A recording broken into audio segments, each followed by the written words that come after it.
High साथीहरू, अरूको college हुन्छ है, हाम्रो एचएम पढ्ने स्टुडेन्ट, एचएम होटल म्यानेजमेन्ट पढ्ने स्टुडेन्टको कलेज हो कि आर्मी ब्यारेक हो खै मैले त बुझ्नै सकिनँ।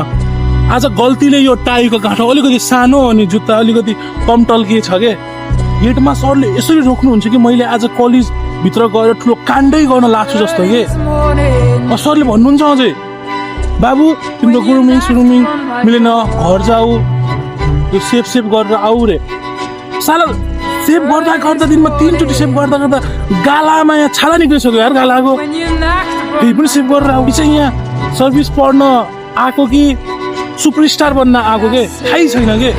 फेसिलिटीका केटाहरूलाई हेर्नु पुरा रक स्टार जस्तो कपाल पारेर आउँछ यताउता होइन। हाम भनेमा सधैँ यो गाइनीको जस्तो कपाल काटेर आउने, कपाल बनाएर आउने के। यहाँ त सरहरूलाई पढाइभन्दा स्टुडेन्टको कपाल कता झुकेको छ, कता उमिलेको छ, गुरुङ मिलेको छ भने उसको चिन्ता छ के। जे भए पनि म यहाँ 10 किलोको ब्याग बोकेर फेरि आफ्नो घरतिर लागिसकेको छु। अब यो गाला थिच्न र जुत्ता टल्काउन।